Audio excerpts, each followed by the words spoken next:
Will this channel grow in the future? By pressing the like button. And yes, it will happen. Okay, without further ado, continue the storyline.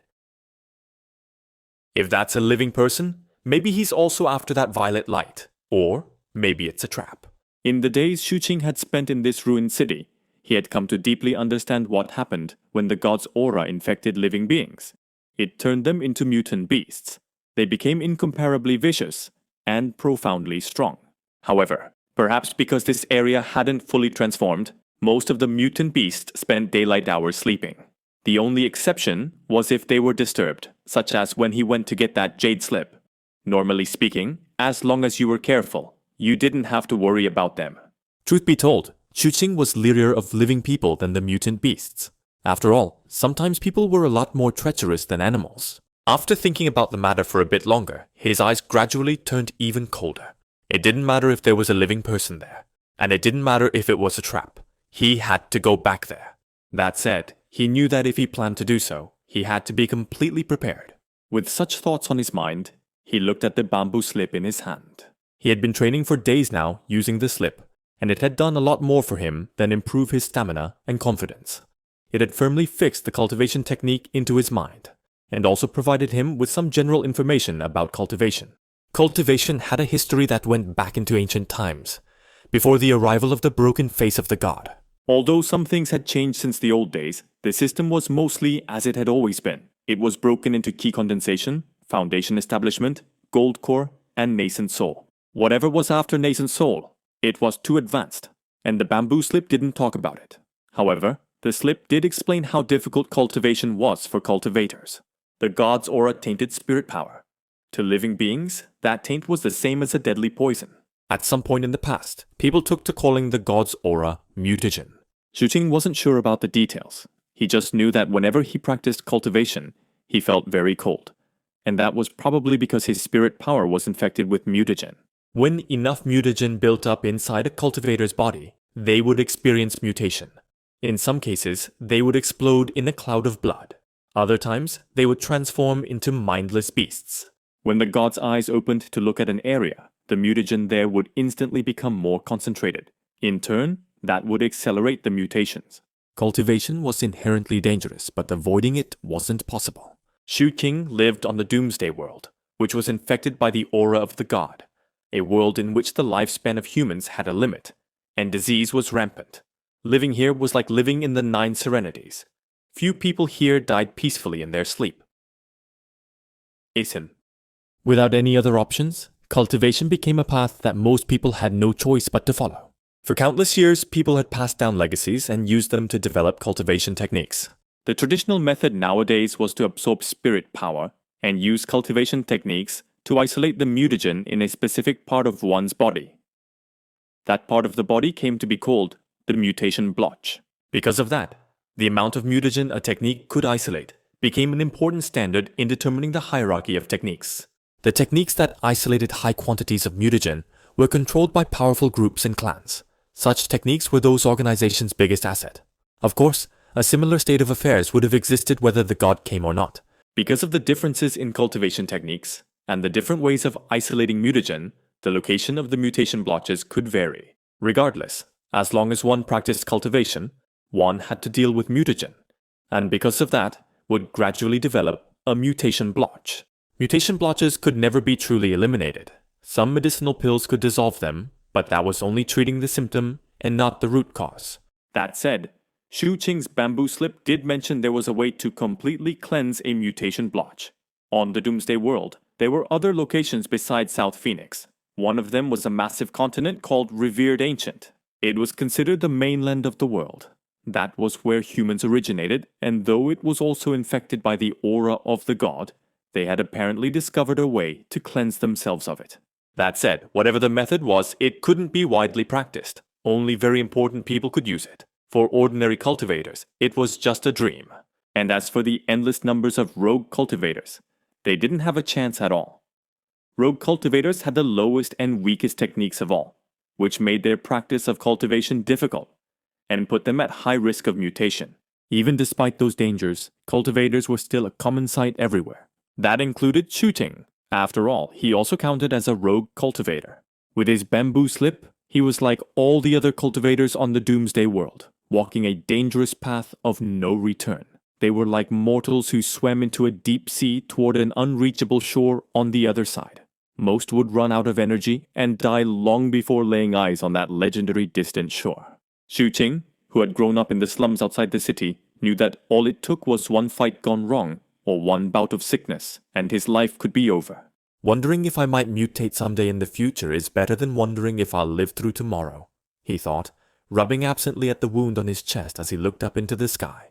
It would be light again soon, and the howling and screaming outside was already starting to fade. If this blood rain keeps up and I can't find that violet light, then I should think about leaving. Maybe go to a different city to look for medicine. He looked down at his wound. Because of the god's aura and the endless blood rainfall, virtually everything in this city was deeply infected, and that included the medicinal plants. The supplies here were deficient at best. Xu Qing brushed as much of the blood-infused water away from his wound as possible. Face pale, he took a deep breath as he removed his upper garment from beneath the leather jerkin, used it to wrap up his wound, then steeled himself and waited for dawn. Not long thereafter, the howling and screaming grew even fainter. When it was completely gone, Xu Qing peered out through the crack and confirmed that the sky was completely bright. Based on his past experience, he knew that it was safe to emerge. However, he didn't immediately go out. Instead, he got to his feet and started stretching out his stiff joints. After he was warmed up, he unsealed the crack, then took advantage of the light to open his sack and look inside. Taking out a rusty dagger from inside, he strapped it to his thigh. Then he equipped his black iron skewer. Finally, he pulled out a severed snake head, which was carefully wrapped up in a cloth. After opening the cloth to inspect it, he put it back in the pouch. Having accomplished these things, Xu Qing closed his eyes and took a few deep breaths. When he opened his eyes again, they were hard and cold. With that, he stepped out into the open. Outside, he looked around carefully, and seeing that the coast was clear, started moving beneath the brightening sky. Blood rain continued to fall from the overcast sky, so there was no sun or sunlight. The early morning light seemed like the turbid gaze of a sick old man, slowly piercing the scattered remnants of night fog. And that old man's exhalations were the dawn breeze, packed with the cold flavor of death. If Xu Qing hadn't taken the time to warm up earlier, that breeze would have had him trembling. Thankfully, he had enough warmth in him to be unaffected. Maintaining a good speed, he headed toward where he'd seen that living person the day before. From a high vantage point, he could be seen slipping through the empty ruins like a leopard, moving with fluid grace as he occasionally leapt over crumbling walls. Keeping pace with him high above was a flock of birds. As he ran, Xu Qing looked up at them and licked his lips. Unfortunately, they were too high for him to reach. For some unknown reason, when the god's eyes opened, all living beings were infected, and most died. That included the animals. The only exceptions were the birds. In the past few days, Xu Qing had been hunting birds just like that, in the hopes of alleviating the aching hunger in his belly. Although birds would occasionally get caught in the blood rain, for the most part, they were instinctively capable of finding safe places to stay. For example, the cave Xu Qing had been staying in was a place he'd found when tracking down some birds. Truth be told, places like that weren't completely safe. However, the gruesome mutant beasts tended to overlook them for some unusual reason. Actually, it was only one of two noteworthy locations he'd identified. The second was the city magistrate's manor. Right now, he ignored the birds, forgot about the manor, and headed toward the spot from yesterday. As he got closer, he decided not to simply approach directly, but instead to circle around a hill that overlooked the area. After carefully climbing to the top of the hill, he stayed on his stomach and kept his eyelids as slits to prevent the flash of his eyes from revealing his position. With that, he looked down.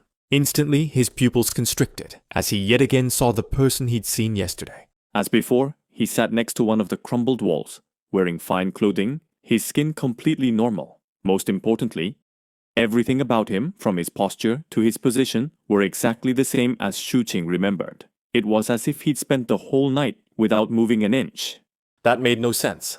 If this guy was alive, he couldn't possibly have just ignored the dangerous things that lurked in the night in this city. And if he was dead, his uninfected corpse would have been devoured by mutant beasts. Xu Qing lay there quietly, thinking the matter over and not moving.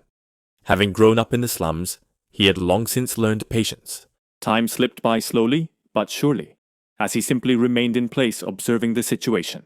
Eventually, noontime came and went. Only after waiting for 6 full hours did Xu Qing finally reach out and pick up a rock. which he threw in the direction of the man. It hit the man with a thump. He swayed back and forth, then toppled over like one would expect a corpse to do. As he fell, a wisp of violet light appeared in the spot he'd been sitting. The sight of it caused Xu Qing's eyes to glitter. For days now, he had been searching for a violet light that he'd seen falling into this city. He had to hold back from rushing forward instantly, and even with all his self-control, he could only last for a few seconds before bursting into motion. He seemed to be running with all his might, moving with the speed of a falcon toward whatever was emitting the violet light. Reaching the light, he grabbed the object, spun in place, then sprinted away. It all happened very quickly, and it was only when he was about 30 meters away that he stopped, huffing and puffing, to look down at the violet object in his hands. It was a beautiful crystal, sparkling and translucent. Xu Qing's heart pounded in his chest as he looked back at the toppled corpse. Perhaps because the violet light no longer protected it, the clothing was already decaying, and the corpse's skin was turning greenish-black. Seeing that, Xu Qing instinctively clutched the violet crystal tightly against his chest. Then he turned in the direction of his cave and started running. After a time, he slowed down and looked around, seemingly confused. Pulling aside the flaps of the leather jerkin, he looked at his chest. There was no pain anymore. Instead, the spot only itched a bit. Eyes filling with suspicion, he untied the garment he'd used as a bandage. When he looked at the wound on his chest, his expression flickered dramatically. Last he'd checked, the wound was still festering, with blackness building up on the edges. But right now, the wound was almost completely healed, with only some light scar tissue on the edges. He didn't see any blood at all. What? Panting, he looked down at the violet crystal in his hand.